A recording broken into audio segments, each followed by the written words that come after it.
Assalamualaikum warahmatullahi wabarakatuh. Perkenalkan, nama saya Lara Azani dengan NIM 055781656, Program Studi Agribisnis Bidang Pertanian, Fakultas Sains dan Teknologi. Pada tugas kali ini, saya akan menjelaskan tentang komunikasi dalam penyuluhan pertanian, serta proses adopsi inovasi pertanian, dan faktor-faktor yang mempengaruhinya.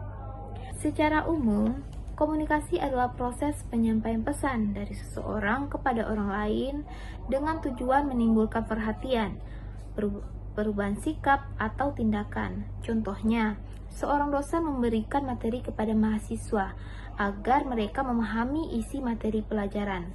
Proses ini tidak hanya melibatkan penyampaian pesan, tetapi juga bagaimana pesan tersebut ditafsirkan dan dipahami oleh penerima.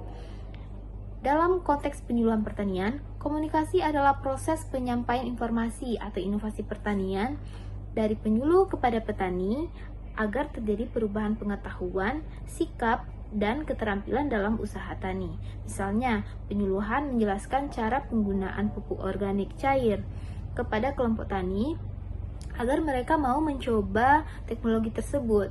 Jadi, komunikasi penyuluhan bersifat dua arah. Ada interaksi, umpan balik, dan penyesuaian terhadap kondisi petani.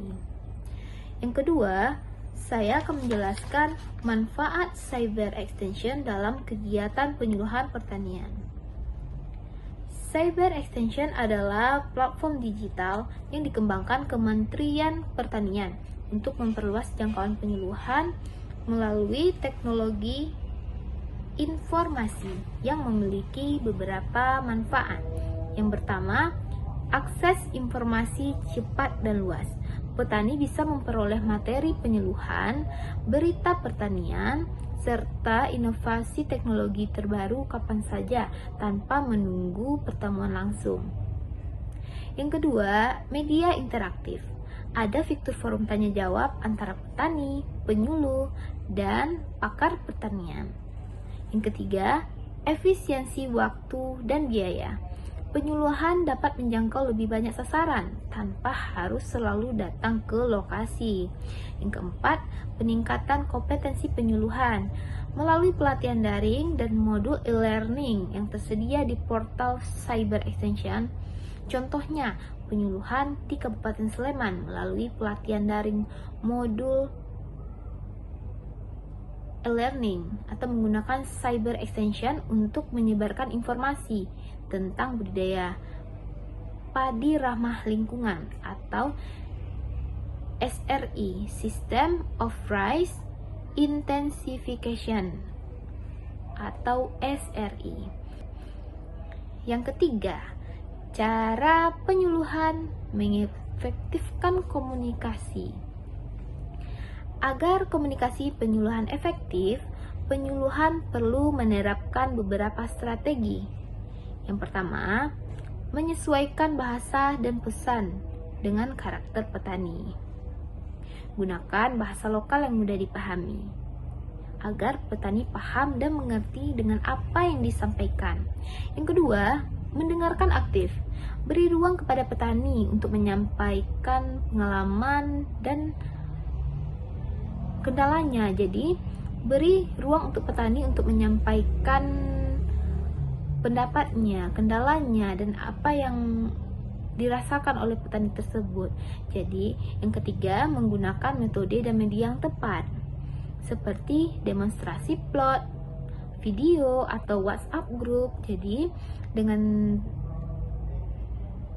nomor 3 ini, bisa nanti petani aktif atau yang tidak punya 3 menggunakan metode dan media yang tepat seperti demonstrasi plot, video, atau WhatsApp group. Yang keempat, membangun kepercayaan, hadir secara konsisten di lapangan dan menunjukkan empati terhadap petani.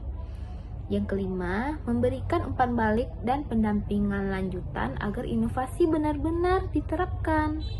Dengan cara tersebut, komunikasi tidak hanya bersifat informatif, tetapi juga transformatif. Yang keempat, Hasil pengamatan penyuluhan yang saya amati di wilayah saya. Yang pertama, proses inovasi pertanian yang disampaikan. Di wilayah saya, yaitu Desa Sukamaju, Kabupaten Karawang, penyuluhan memperkenalkan teknologi padi organik dengan penggunaan pupuk kompos dan pestisida nabati untuk mengurangi ketergantungan pada bahan kimia. Yang B, tahapan adopsi inovasinya. Sebagai petani masih berada pada tahap evaluasi atau percobaan atau trial. Mereka sudah mengetahui manfaat pupuk organik, tapi masih membandingkan hasilnya dengan sistem konvensional. Hal ini karena petani ingin memastikan apakah hasil panen tetap tinggi dan biaya tidak meningkat. Selanjutnya, faktor yang mempengaruhi kecepatan adopsi. Beberapa faktor yang mempengaruhi kecepatan adopsi antara lain adalah: pertama, faktor ekonomi, keterbatasan modal untuk membeli bahan baku pupuk organik. Faktor sosial, pengaruh tokoh tani dan kelompok tani terhadap keputusan adopsi. Faktor komunikasi, intensitas kunjungan penyuluhan masih jarang sehingga informasi tidak terus-menerus diperkuat. Faktor karakteristik, petani melihat proses pembuatan pupuk organik cukup rumit dibanding pupuk kimia siap pakai. Untuk mempercepat adopsi penyuluhan, perlu meningkatkan demonstrasi lapangan dan memberikan pendampingan selama masa percobaan. Sekian jawaban dari saya. Assalamualaikum warahmatullahi wabarakatuh.